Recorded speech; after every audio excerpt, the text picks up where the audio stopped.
It's just about that time of the week. Time for the Weekly Weebs Podcast. Grab your friends, family, waifus, and husbandos, and join your favorite weebs for an exciting show of anime talk. Hosts Crimson, Frenchie, Wigwiki, and Zario Machini will review and suggest shows, talk about news from the industry, and tackle some of the biggest arguments in the world of anime. It's the Weekly Weebs Podcast, starting now. Hello, hello, hello.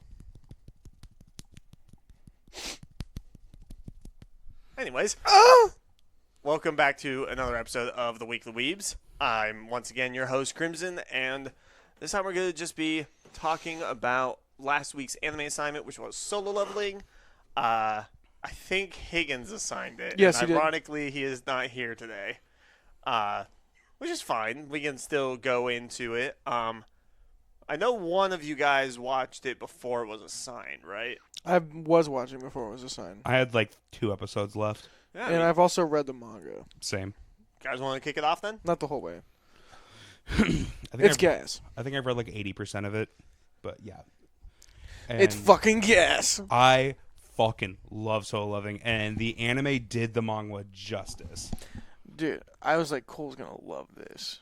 This show was good. I will give it that. This show slapped. Shadow powers. Dude, when Arise comes into play, I didn't know. My God. I did not know if we were going to get that season 1, but it was such a good place to leave off because it really starts to show how fucking powerful this motherfucker is going to get.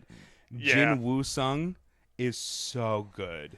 That fucking fight with him and what the fuck was its name? Igris? Igris? Something like Amanda that. Igris? That fight, that Igris? animation was so fucking cool. Dude, the animation of this entire show is fire. Yeah. And I can't wait for more stuff to happen with the island. Yeah. I think for me, this show, like, I really did like this show. It was a little hard for me to kind of get into in, like, the middle area because it seemed very montage-y of just him, you know, having his workout montage of, I'm going to get stronger kind of thing. Like, the beginning hooked me in for sure when they went into that double dungeon. That was dope as hell. And then in the middle, it kind of slowed a bit for me. Like, it got a little slower. And then when they did the dungeon where they were getting betrayed, it picked up again because he went absolutely apeshit on them.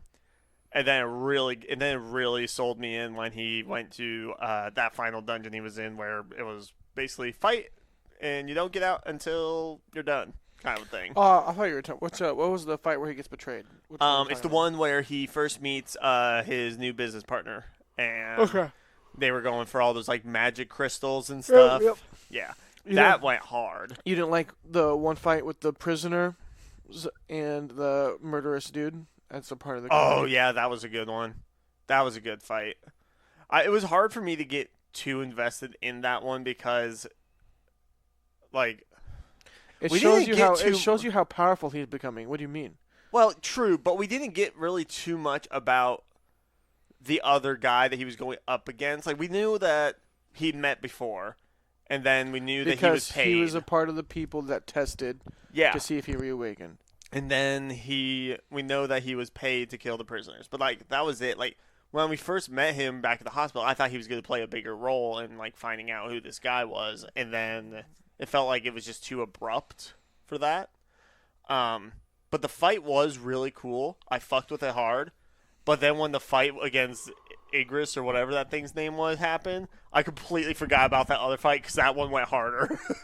That one went 0 to 100 in half a second. Yeah, that stealth kill that he got from the thing goes to show like how powerful he is. Yeah. Just because that's like a stupid high level skill that people have, and in order to have that, it's like holy fuck, like that's a nuts. And the Yeah. guy that he fought and got it from was like holy fuck. This show nuts. very much feels like the real world has combined with Dungeons and Dragons. And I really do like it. It also gave off, like, it gives Shield Hero vibes. Like, not in the aspect of how Shield Hero became the Shield Hero, but, like, in the aspect of with the Shield Hero, he leveled up. He got new abilities that made him stronger and better. And that was, the same thing with solo leveling is this guy's getting these new abilities when, he's an E rank, so he's the lowest of the low. Shield Hero, he was the Shield Hero, which was the lowest of the low. And they both got, evolved to get stronger kind of thing. So that's kind of where my comparison lies. But no, this show slapped. I loved it. I am very excited for more of it, especially now that we know that these things, the creatures that are coming through the rifts are evolving. I'm restarting the manga from where the season left off because there you go. I want to keep going. You're like, I want more, which is fair. Well, I've already read over 100+ chapters of it, so like I have a general idea, but it's been like 2 years. Did Solo Leveling start off as a webtoon? Yeah. Ooh. I don't know if it's on Webtoons anymore, It's though. not. It got too popular. Fuck. Well, so did Lore Olympus, but it's still on webtoon. Yeah, but Lore Olympus doesn't have like a full anime dedicated to it as well. Okay, fair enough. I'll give you that. Lore Olympus, they started dropping like physical books of it and stuff, but Yeah. still. The voice acting in the show was really good, too. Alex Lee as Jin Woo-sung was really good. I love that guy as a voice actor so much. Yeah. I will say, kind of going backtracking off the voice acting, because I just re-remembered it. I wish we got more time with Tiny Jin Woo-sung, because it seemed like we only got like 2 episodes of him, of what his old version looked like, and then it was all like his upgrade version. What I thought this show was going to be was he was like Tiny Jin for most of the movie or most of the show, and then like when he leveled up, his form changed. Like that's how I thought that this was going, based off of the fact that I knew nothing about the show to begin with, and I only saw the cover, for the anime. So that's what I was expecting. But it took a very different twist. I did like it, but I was not prepared for it. Yeah. You're not going to be only in this world. Let's just say that. It's going to introduce dungeons that other people don't have access to, including demon layers and castles. There's an entire separate universe that he goes to at one point. And I'm not going to say too much because this is one of the 2 out of our last 4 shows that I've read a considerable amount of the manga, and I don't want to spoil anything, but I just want to put that out there that we're going to see a lot more than just Earth and the standard dungeons. Hell yeah. The Cerberus fight was also dope. I forgot about that for a second because that was because that is now his whole goal is I'm going to beat this hellscape so I can get the elixir of life to save my mama. This show is essentially going to have a Chimera Ant arc. Ooh. Why are you going to spoil it, dude? Because they're already alluding to that in season 1. With a ant, ironically. Yes. Uh, and it's cool as fuck. Because one of the nice things about this being a manga from Korea is that it is actually fully colorized.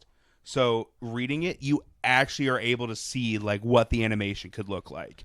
I might have to actually start reading this, but I should probably wait until some of the other webtoons I'm reading go on their hiatus for their seasons.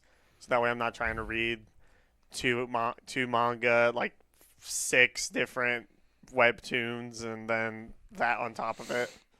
Because I'm already I'm 3 chapters behind on one of the ones I normally read.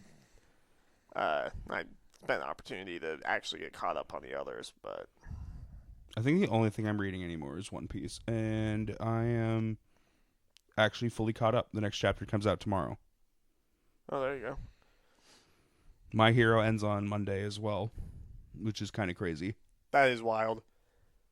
I guess I have 6 chapters to catch up on for my webtoons. Yeah, that is weird. That it feels weird that MHA is now coming to a close because it feels like it's been going on for quite some time. I mean, that's going to definitely feel the same with One Piece when that comes to a close now that they're in their final arc also. But They're in their final saga. or saga, which is still 300 episodes? Probably close to that. It's supposed to be done within 5 years, at least the manga is. Yeah.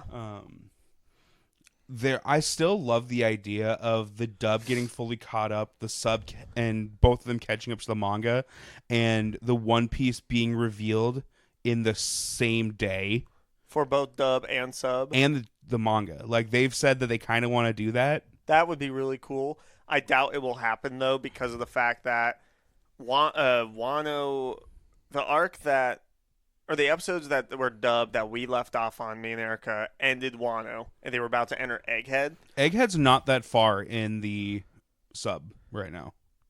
Isn't it almost done? The manga is, but the manga's still in Egghead right now. Well, last I knew where the anime was, spoiler alert, and I don't know all the spoilers, but the last thing I knew that the anime was in was the fight with Kid and Shanks. Yeah, that's nowhere close to the end. Oh. Remember when I mentioned the quote Void Century? The stuff was being dropped like crazy. Oh, is that in Egghead? Yes. Oh. We're nowhere close to that. We haven't even reached some of the big fights in Egghead, really. Really? One of them, I think, just started. I mean, we had the Lucci v. Luffy fight. Yeah. We had the Seraphim fight. I kind of know about There's that. still a lot more that's going to happen. And then I knew we had the fight with Shanks and Kid. Oh, we're going to be getting Blackbeard versus Garp soon, aren't we? That fight? Because I know... Yes. Yeah, because I think that was the actual... I think that's the next episode that was supposed to come out for the sub. Yeah. Anyway, Solo Leveling. I guess, is there anything else you guys want to talk about for Solo Leveling? His character development is crazy. Yes, I will agree with that. It is wild how he goes from, like, being fine with taking the punches to being like, no, my turn. But I like it. I love the show. I'm very much looking forward to more of it. The fights are dope. The fights are dope. Music was dope. Character design was dope. So the first time that I watched the open, I'm like, it's all right. Every time after that, I was hype as shit for it. Yeah. The open was really good. The close, I thought, was... So here's what the manga looks like for the Arise scene with the Red Knight. So it is very fitting to what the anime did with it. Hell yeah. I do like that it's fully colorized. Like I love reading manga, and I know that most of it's black and white.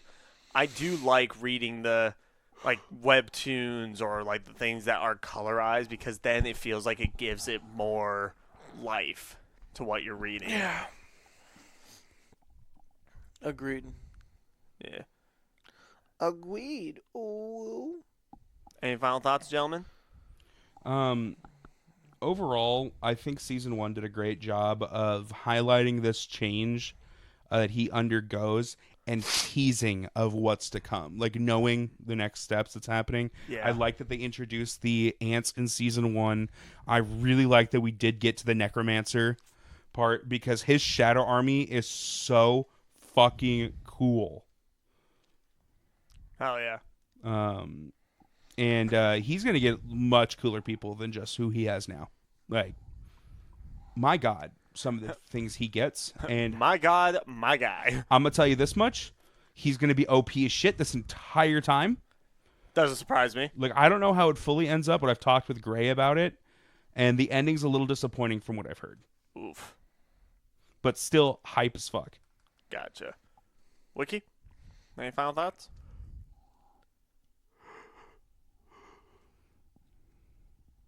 All right, good thought. Shall we get the ratings then, gentlemen? Yeah, I'm adding up my stuff right now. All right. Frenchie, do you have your stuff ready? Yeah. Okay, you want to kick it off while he's getting his stuff? Sure. I feel like there's a lot more to talk about this, but I can't think of it off the top of my head because it's been a week and a half since I watched it. Personal enjoyment, I gave it 10. This season was everything I was hoping for from the manga. I wanted to let the dub get caught up a little bit because I was really excited for Alex Lee as Jinwoo. Animation, I gave a 9. This animation is really fucking strong. There's a couple points that some of the 3D animation was a little weird. Character development, I gave a 7. Jinwoo himself goes through a lot, but we don't really see much from anyone else. in there. We get a little touch on some of the characters that are going to be coming up on some of the other S-Class. So that'll be really fun moving forward. World building was a 9. I'm going to bump that up to a 10 because I think they do a great job establishing how the dungeons started, how they work. We see so many different ones and how the monsters interact in there. I thought they did an amazing job explaining the world they live in Korea compared to, and also how the Hunter Association and stuff works with not just in Korea, but in other countries as well, that it's not just in this one country, which it feels like sometimes that shows like that, they only talk about like one country. Like, that's kind of how it was for most of MHA with Pro Heroes. Yeah. We only found out about Japan, but then we find out later, it's like, oh, America has Pro Heroes as well.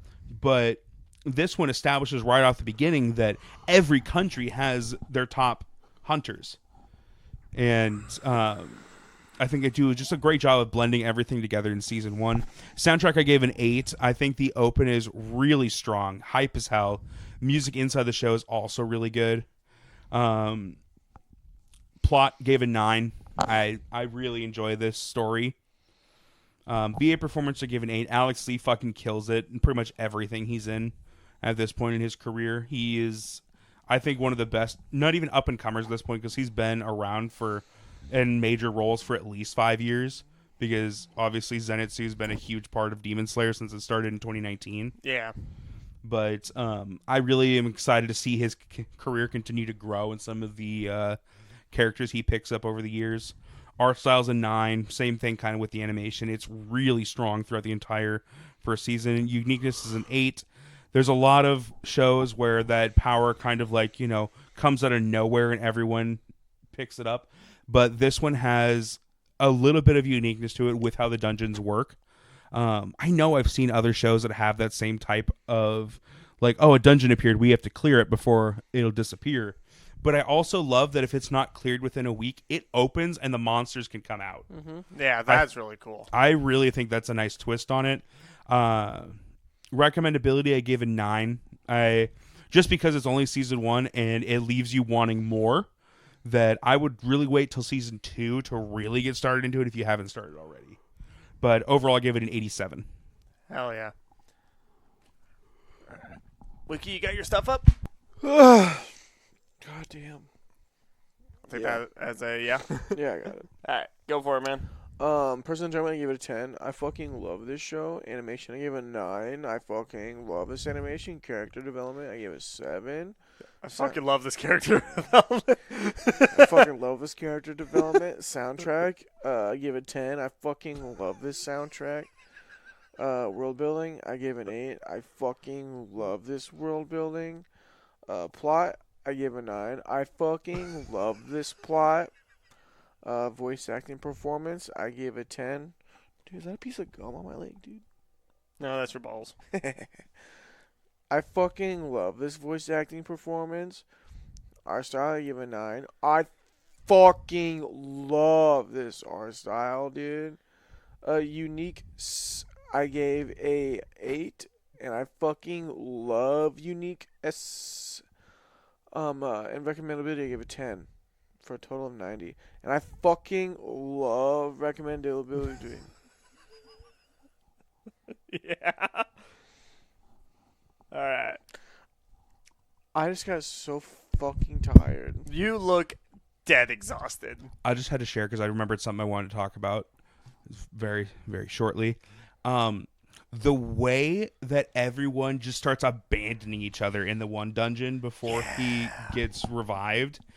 And the shit he goes through, that shit is terrifying. I'm pretty sure one of the people pissed themselves at one point on there. That stuff, creepy as hell. Yeah. So good. And that, where they're all bowing before, has become such a huge meme. I know that like a lot of people were very nervous about how that moment was going to get animated. They did a great job. They did a great job. And I'm just so excited that people can just be like, oh, that's where that meme is from. Yeah. Personal enjoyment for me, I gave a 9. I really liked it. I thought it was very good. Like I said, there were some moments in the middle where it kind of like it didn't get my full attention. But I still loved it nonetheless. Animation, I gave a 9. I thought the animation was, you know what? No, animation's a 10. The animation fucking slapped. What am I trying to say? Character development, I gave a 9. I think that the main character had a lot of development in the show, and I'm looking forward to seeing more. Soundtrack gave an 8. I thought that the music was really good. The intro was really good. The outro was the outro started good, and then it just kind of was like decent for the rest of it. World building gave an 8. I think that I like that the world building that they gave us, and I know for a fact that we're going to be definitely getting more. And I'm looking forward to seeing how the show is going to have the rest of the world interact with everything that's going on. Plot, I gave a 9. Solid plot. Love it. Voice acting performance, gave a 9. There was a lot of really good voice acting in here. Alex Lee absolutely killed it, as always. Art style, I gave an 8. I think the art style was good. I like the animation more than I like the art style in the show, but the art style was still very fucking cool. Uniqueness, I'm giving a 6 solely because, like, is it unique? Yes. Has it been done before with other media? Yes. It's harder to find super unique shows nowadays than back, forever ago, but it doesn't make it any less good. I will say the power system is a lot different than most shows in conjunction with how the gates work too. It's like Fair. it's a better version of all that stuff. And you can't technically get stronger. Yeah, so I said the power system is way different. You know what? Everything's fucking Valid. set. They've explained. I'll bump it up to a 7. The only reason that I'm not going to go any higher is because the stuff with the system very much reminds me of like Reincarnated Slime with Great Sage, as well as Shield Hero when he has his party and he can see all the like stats and everything, like that kind of vibe. Yeah, but that's just one person specifically. Like, the entire power system is so different in this world. Gotcha. But he's just the most unique outlier in the entire thing. That's valid. Recommendation to give an 8. Definitely check the show out if you haven't. It's banger. It's really fun. If you are a little squeamish towards blood, though, maybe not. Then you're probably not watching anime. Or you're watching, like, high school anime. Yeah. Because this isn't even close to the most grotesque show we've watched. Do you not remember Akame ga Kill? That one was pretty Do bad. you not remember the one that we watched where things bad happened to people? Redo of Healer? That's what I'm talking about. That one was really bad. I was thinking Goblin Slayer, but Redo of Healer was really bad. Dude, when are they going to come out with season 2? I hope never. Soon. Are you serious? Of Goblin Slayer? No, Redo of Healer. Oh, no. I don't think it's coming out. I hope not. But I would watch Total it. for me is 85. So that brings the average for the three of us to an 87. Which honestly, yeah, Apparently there's a Redo of Healer light novel. there is. Mm. Jeez. Like, it's got to be based on something. I don't think an animation studio was just like, what would be really great if we just created an original anime of Rape, the Isekai. Yeah. So that's it for us this week. The anime assignment, once again, is My Love Story with Yamada-kun at level 999. It's on Crunchyroll, and it is subbed and dubbed with 13 episodes. So not too bad of a watch. Definitely one of our shorter assignments. But until next time, we'll see you later. Thank you so much for tuning in to the Weekly Weebs podcast. We'll be back next week with more exciting anime talk. Make sure to join us every show to stay up to date with what's going on in the world of anime. We'll catch you next time.